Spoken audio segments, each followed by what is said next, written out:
Class 6 का NCERT history है। Chapter 5 राज्य, राजा और एक प्राचीन गणराज्य। चुनाव का दिन। देखिए, जब संकरण उठा तो उसने देखा कि उसके नाना नानी वोट डालने जा रहे थे। दरअसल वे चुनाव केंद्र पर सबसे पहले पहुंचना चाहते थे। संकरण जानना चाहता था कि आखिर वे इतने उत्साहित क्यों थे। उसके नाना जी ने उसे जल्दी में समझाने की कोशिश की और कहा, आज हम अपने शासक को चुनाव करने जा रहे हैं। कुछ लोग शासक कैसे बने।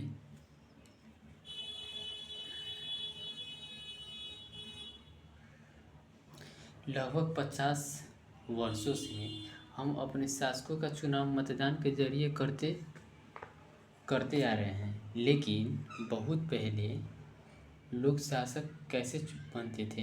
हमने अध्याय 4 में ये पढ़ा है कि कुछ राजा संभवतः जन यानी लोगों द्वारा चुने जाते थे, परंतु करीब 3000 साल पहले राजा बनने की इस प्रक्रिया में कुछ परिवर्तन दिखाई दिए। कुछ लोग बड़े बड़े यज्ञों को आयोजित कर राजा के रूप में प्रतिष्ठित हो गए। कुछ लोग बड़े बड़े यज्ञों को आयोजित कर राजा के रूप में प्रतिष्ठित हो गए। 3000 साल पहले अश्वमेध यज्ञ एक ऐसा ही आयोजन था। इसमें एक घोड़े को राजा के लोगों की देखरेख में स्वतंत्र विचरण के लिए छोड़ दिया जाता था। इस घोड़े की किसी दूसरे राजा ने रोका तो उसे वह अश्वमेध यज्ञ करने वाला राजा से लड़ाई करनी पड़ती थी। अगर उन्होंने घोड़े को जाने दिया तो इसका मतलब ये होता था कि अश्वमेध यज्ञ करने वाला राजा उनसे ज़्यादा शक्तिशाली था। इसके बाद उन राजाओं को यज्ञ में आमंत्रित किया जाता था। यह यज्ञ विशिष्ट पुरोहितों द्वारा संपन्न किया जाता था। इसके लिए उन्हें उपहारों से सम्मानित किया जाता था। अश्वमेध यज्ञ करने वाला राजा बहुत शक्तिशाली माना जाता था। यज्ञ में आमंत्रित सभी राजा उसके लिए उपहार लाते थे। इन सभी आयोजनों में राजा का मुख्य स्थान होता था। उसे राज सिंहासन या बाघ की खाल के लिए एक विशेष आसन पर बिठाया जाता था। युद्ध क्षेत्र में राजा का सारथी ही उसका सहचर होता था। यज्ञ के अवसर पर वह राजा के विजयों तथा अन्य गुणों का गान करता था। राजा के सगे संबंधी, खासकर उसकी रानियां तथा पुत्रों को भी कई छोटे छोटे अनुष्ठान करने होते थे। अन्य सारे आमंत्रित राजाओं का सिर्फ बैठकर यज्ञ की पूरी प्रक्रिया को देखना भर था। अन्य सारे आमंत्रित राजाओं का काम सिर्फ बैठकर यज्ञ की पूरी प्रक्रिया को देखना भर था। राजा के ऊपर पुरोहित पवित्र जल का छिड़काव के साथ साथ अन्य कई अनुष्ठान करता था। विश्व अथवा वैश्य जैसे सामान्य लोग उपहार लाते थे, जिन्हें पुरोहित शूद्र मानते थे। उन्हें कई अनुष्ठानों में शामिल नहीं किया जाता था। इस यज्ञ में उपस्थित होने वाले की एक सूची बनाओ। पेशे के आधार पर वह कौन कौन से वर्ग शामिल थे।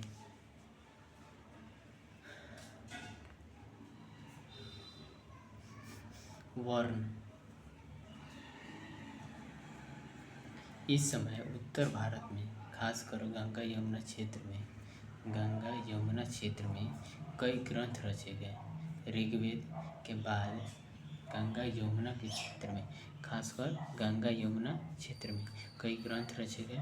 ऋग्वेद के बाद रचे होने वाले कारण ये उत्तर वैदिक ग्रंथ कहे जाते हैं। इनके अंतर्गत सामवेद, यजुर्वेद, अथर्ववेद। देखिए, इस समय उत्तर भारत में, खासकर गंगा यमुना क्षेत्र में कई ग्रंथ रचे गए। गंगा यमुना क्षेत्र में कई ग्रंथ रचे गए। ऋग्वेद के बाद रचे होने के कारण ये उत्तर वैदिक ग्रंथ कहे जाते हैं। इनके अंतर्गत सामवेद, यजुर्वेद, अथर्ववेद तथा अन्य ग्रंथ शामिल हैं। पुरोहितों द्वारा रचित इन ग्रंथों में विभिन्न प्रकार के अनुष्ठान और उनके संपादन की विधियाँ बताई गई हैं। इनमें सामाजिक नियमों के बारे में भी बताया गया है। उस समय समाज में कई समूह थे जिनमें पुरोहित, योद्धा, कृषक, पशुपालक, व्यापारी, शिल्पकार, श्रमिक, मछली पकड़ने वाले तथा जंगल में रहने वाले लोग शामिल थे। जहाँ कुछ पुरोहित तथा योद्धा वैभवशाली थे, वहीं कुछ कृषक और व्यापारी भी धनवान थे। दूसरी ओर पशुपालक, शिल्पकार, श्रमिक, मछली पकड़ने वाले, शिकारी तथा भोजन संग्राहक निर्धन थे। पुरोहितों ने लोगों को 4 वर्गों में विभाजित किया, जिन्हें वर्ण कहते हैं।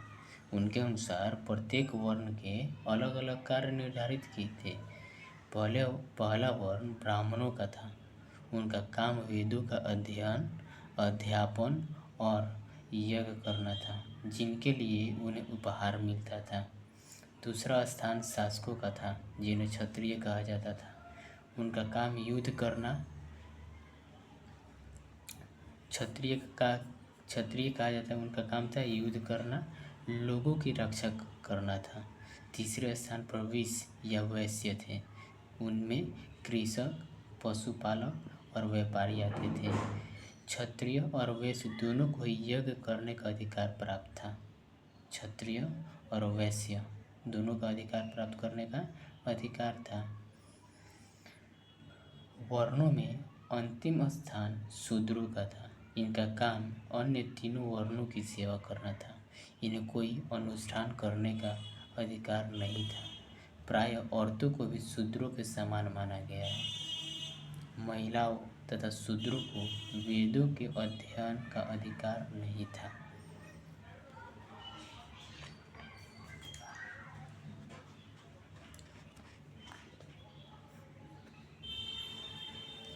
पुरोहितों के अनुसार सभी वर्णों का निर्धारण जन्म के आधार पर होता था। उदाहरण के तौर पर ब्राह्मण माता पिता की संतान ब्राह्मण ही होती थी। बाद में कुछ लोगों को अछूत माना गया। अछूत वर्गों में कुछ शिल्पकार, शिकारी तथा भोजन संग्राहक शामिल थे। साथ ही इनमें वे लोग भी आते थे जो शवों को दफनाने, जलाने का काम करते थे। इन लोगों से संपर्क अपवित्र माना जाता था। कई लोगों ने ब्राह्मणों द्वारा बनाई हुई इस वर्ण व्यवस्था को स्वीकार नहीं किया। कुछ राजा स्वयं को पुरोहितों से श्रेष्ठ मानते थे। कुछ लोग जन्म के आधार पर वर्ण निर्धारण सही नहीं मानते थे। इसके अतिरिक्त कुछ लोग व्यवसाय के आधार पर लोगों के बीच भेदभाव उचित नहीं समझते थे, जबकि कुछ लोग चाहते थे कि अनुष्ठान संपन्न कराने का अधिकार सबका हो। कई लोगों ने छुआछूत की आलोचना की। इस उपमहाद्वीप के पूर्वोत्तर क्षेत्र जैसे कई इलाकों में सामाजिक आर्थिक असमानता बहुत कम थी। इस उपमहाद्वीप के पूर्वोत्तर क्षेत्र में जैसे कई इलाकों में सामाजिक आर्थिक असमानता बहुत कम थी। यहाँ पुरोहितों का प्रभाव भी बहुत सीमित था। लोगों ने वर्ण व्यवस्था का विरोध क्यों किया?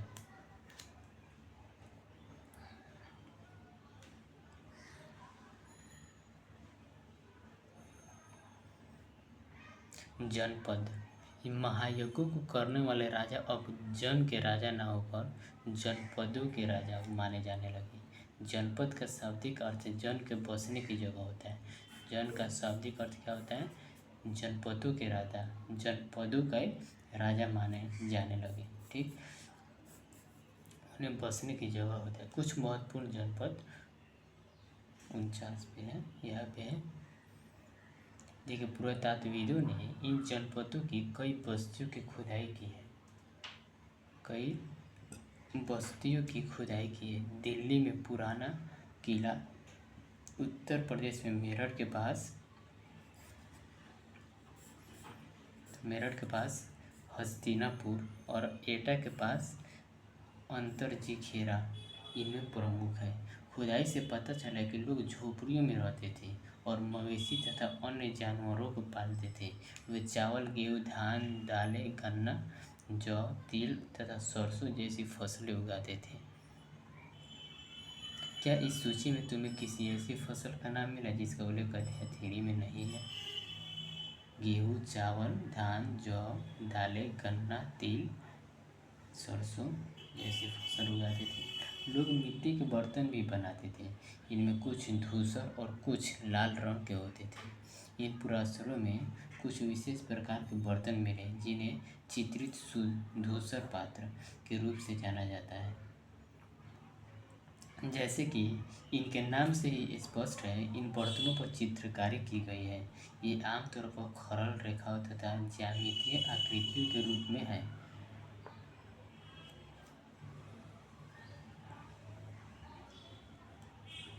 महाजनपद करीब अढ़ाई हजार साल पहले कुछ जनपद अधिक महत्वपूर्ण हो गए। इन्हें महाजनपद कहे जाने लगा। चित्र 4 में है, कुछ महाजनपदों को दिखाया गया है। अधिकतर महाजनपदों की एक राजधानी होती थी। अधिकतर जो महाजनपदों होते थे उनकी एक राजधानी होती थी। कई राजधानियों में किलेबंदी की गई थी, अर्थात इनके चारों ओर लकड़ी, ईंट, पत्थर की ऊंची दीवारें बनाई गई थी। ऐसा लगता है कि लोगों ने अन्य राजाओं के आक्रमण से डरकर अपनी सुरक्षा के लिए इन किलों का निर्माण किया। कुछ राजा अपनी राजधानी के चारों ओर विशाल, ऊंची और प्रभावशाली दीवार खड़ी कर अपनी समृद्धि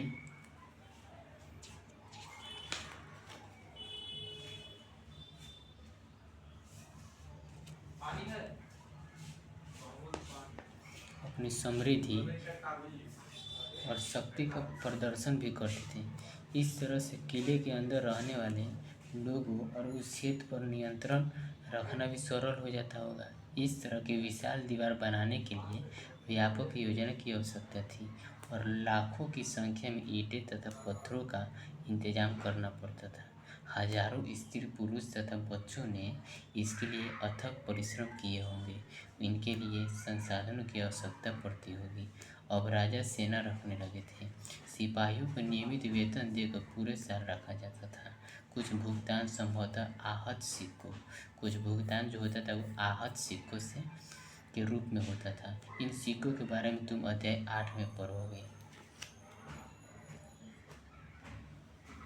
यह है कौशाम्बी किले की दीवार। ये चित्र आधुनिक उत्तर प्रदेश के इलाहाबाद के पास मिली ईंट की दीवार का अवशेष है। इलाहाबाद, ठीक, उत्तर प्रदेश के इलाहाबाद के पास मिली ईंट की दीवारें का अवशेष है। इसके एक भाग का निर्माण संभवतः 250 साल पहले हुआ था।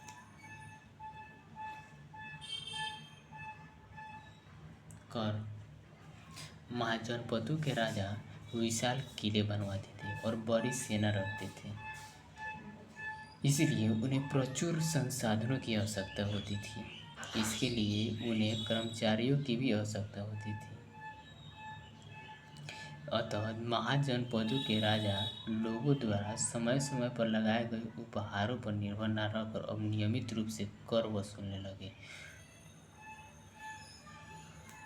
फसल पर लगाए गए कर सबसे महत्वपूर्ण थे, क्योंकि अधिकांश लोग कृषक ही थे। प्रायः उपज का 1/6 भाग हिस्सा कर के रूप में निर्धारित किया जाता था, जिसे भाग कहा जाता था।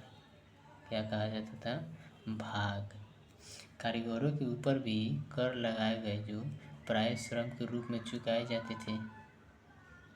कारीगरों के ऊपर भी कर लगाए गए जो प्रायः श्रम के रूप में चुकाए जाते थे। जैसे कि एक बुनकर, लोहार या सुनार का राजा के लिए महीने में 1 दिन काम करना पड़ता था। बुनकर हो के लोहार हो या सुनार को राजा के लिए महीने में 1 दिन काम करना पड़ता था। पशुपालकों को जानवरों या उनके उत्पाद के रूप में कर देना पड़ता था। व्यापारियों को सामान खरीदने बेचने पर भी कर देना पड़ता था। आखेटकों और संग्राहकों को जंगल से प्राप्त वस्तुएं देनी होती थी। ठीक,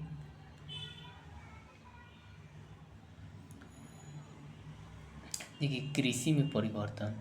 इस युग में कृषि के क्षेत्र में 2 बड़े परिवर्तन आए। हल के फाल अब लोहे के बनने लगे। हल के जो फाल है अब लोहे के बनने लगे। अब कठोर जमीन को लकड़ी के फाल की तुलना में लोहे के फाल से आसानी से जोता जा सकता था। इससे फसलों की उपज बढ़ गई। दूसरे लोगों ने धान के पौधे का रोपण शुरू किया।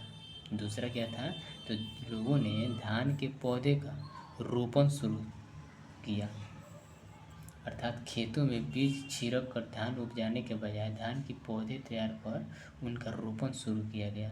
अब पहले की तुलना में बहुत ज़्यादा पौधे जीवित रह जाते थे, इसीलिए पैदावार भी ज़्यादा होने लगी। इसमें कमरतोड़ परिश्रम लगता था। ये काम ज़्यादातर दास दासी भूमिहीन खेतिहर मजदूर कमकार करते थे।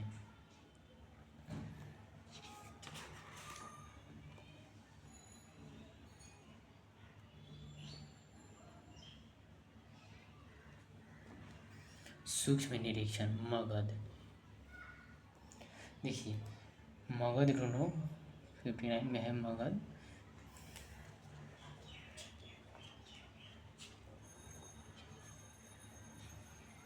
इसी में मगध है, देख लीजिए।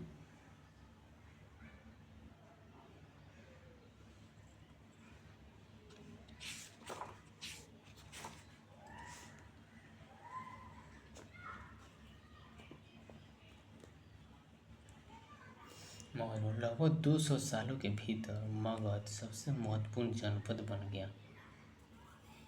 200 सालों के भीतर, ठीक। गंगा और सोन जैसी नदियाँ मगध से होकर बहती थी। सोन और गंगा नदी मगध से होकर बहती थी। यातायात, जल वितरण और जमीन को उपजाऊ बनाने के लिए बहुत महत्वपूर्ण थी। मगध का एक हिस्सा जंगलों से भरा था। इन जंगलों में रहने वाले हाथियों को पकड़कर और उन्हें प्रशिक्षित कर सेना काम में लगाया जाता था। यही नहीं, जंगलों से घर, गाड़ियाँ तथा रथ बनाने के लिए लकड़ी मिलती थी। इसके अलावा इस क्षेत्र में लौह अयस्क की खदानें थीं। लौह अयस्क के खदानें हैं। मजबूत औजार और हथियार बनाने के लिए बहुत उपयोगी थे।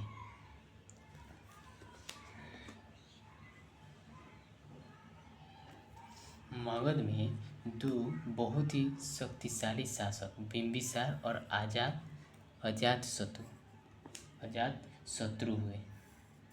ठीक, मगध में दो बहुत ही शक्तिशाली शासक बिंबिसार और अजातशत्रु हुए। अन्य जनपदों को जीतने के लिए ये हर संभव साधन अपनाते थे। महापद्म नंद एक और महत्वपूर्ण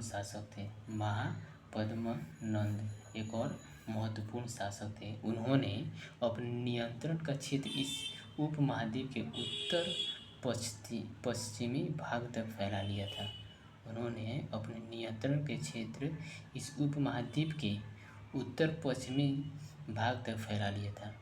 बिहार में राजगिरी आधुनिक जो राजगिरी, पहले राजगिरी का नाम क्या था, राजगिरी। बिहार में जो है राजगिरी, जिसका आधुनिक अभी का नाम क्या है, राजगीर है, कई सालों तक मगध की राजधानी बनी रही। ठीक, बाद में पाटलिपुत्र, आज का पटना को राजधानी बनाया गया। बाद में पाटलिपुत्र बना और आज पटना को राजधानी बनाया गया। 2300 साल पहले से भी पहले की बात है। मैसेडोनिया का राजा सिकंदर, 2300 साल पहले मैसेडोनिया का जो राजा सिकंदर है विश्व विजय करना चाहता था। क्या विश्व विजय करना चाहता था। पूरी तरह सफल ना होने पर भी वह मिस्र और पश्चिमी एशिया के कुछ राज्यों को जीतता हुआ भारत उपमहाद्वीप में व्यास नदी के किनारे पहुंच गया। मिस्र को जीता और पश्चिमी एशिया, ठीक, पश्चिमी एशिया को जीतते हुए वो भारतीय उपमहाद्वीप में व्यास नदी के किनारे तक पहुंच गया। जब उसने मगध की ओर कूच करना चाहा तो उसके सिपाहियों ने इनकार कर दिया। वे इस बात से भयभीत थे कि भारत के शासकों के पास पैदल, रथ और हाथियों की बहुत बड़ी सेना थी।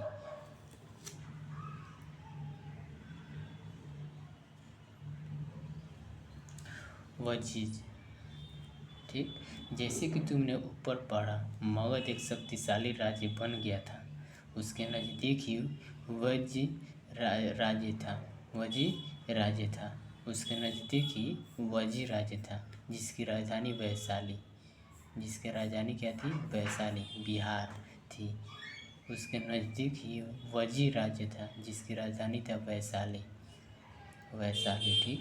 यह एक अलग किस्म की शासन व्यवस्था थी, जिसे गण या संघ कहते थे। यहाँ पे क्या था? एक अलग शासन प्रशासन था, गण या संघ, ठीक। गण या संघ में कई शासक होते थे। कभी कभी लोग एक साथ शासन करते थे, जिसमें से प्रत्येक व्यक्ति राजा कहलाता था। ये सभी राजा विभिन्न अनुष्ठानों को एक साथ संपन्न करते थे। सभाओं में बैठकर ये बातचीत, बहस और वाद विवाद के जरिए तय करते थे कि क्या करना है और किस तरह करना है। शत्रुओं के आक्रमण से निपटने के लिए वे मिलकर चर्चाएं करते थे। स्त्रियां, दास तथा कमकार इन सभाओं में हिस्सा नहीं ले सकते थे। स्त्रियां, दास और कमकार इन सभाओं में हिस्सा नहीं ले सकते थे। बुद्ध तथा महावीर, जिनके बारे में तुम अध्याय 6 में पढ़ोगे, दोनों ही गण या संघ से संबंधित थे। दोनों ही क्या थे? गण या संघ से संबंधित थे। बौद्ध साहित्य में संघ के जीवन का बहुत ही सजीव वर्णन मिलता है। बौद्ध साहित्य में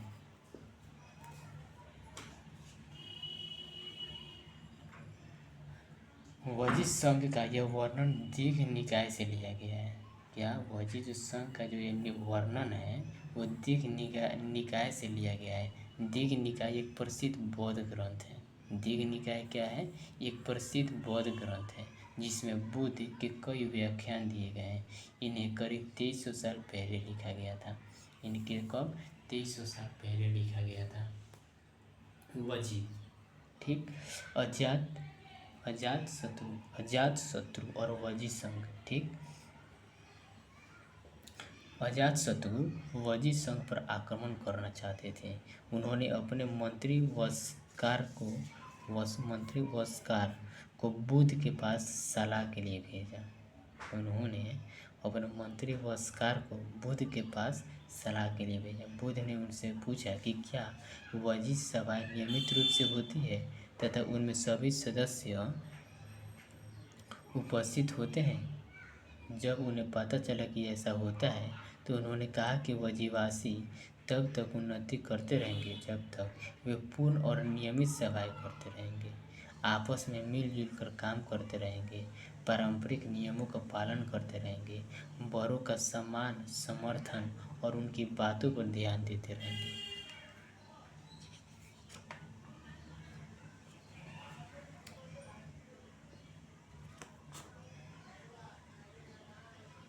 वज्र महिलाओं के साथ जोर जबरदस्ती नहीं करेंगे और उन्हें बंधक नहीं बनाएंगे। शहरों तथा गांवों में चैत्यों का रखरखाव करेंगे। विभिन्न मतावलंबी संतों का सम्मान करेंगे और उनके आने या जाने पर कोई रोक नहीं लगाएंगे। कई शक्तिशाली राजा इन संघों को जीतना चाहते थे। इसके बावजूद उनका राज्य अब से लगभग 1500 साल पहले तक चलता रहा। उसके बाद गुप्त शासकों ने गण और संघ पर विजय प्राप्त कर उन्हें अपने राज्य में शामिल कर लिया। गुप्त शासकों ने, ठीक। इसके बारे में तुम अध्याय 3 में पढ़ोगे।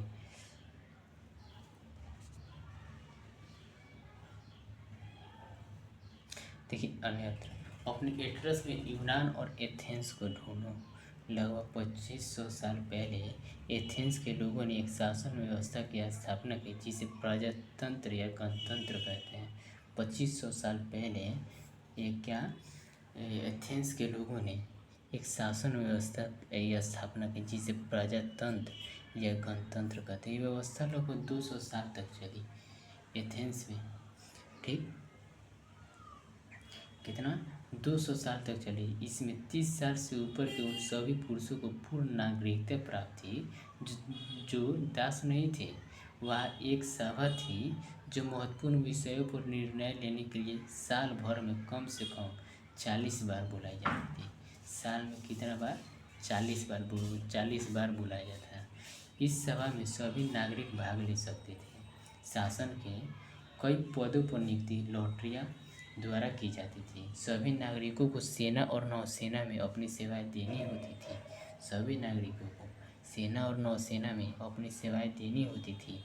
औरतों को नागरिक का दर्जा नहीं मिलता था। औरतों को नागरिक का दर्जा नहीं मिलता था।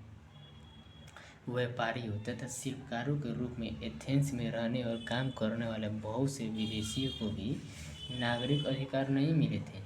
व्यापारी और शिल्पकारों के रूप में एथेंस में रहने और काम करने वाले बहुत से विदेशियों को भी नागरिक अधिकार नहीं मिले थे।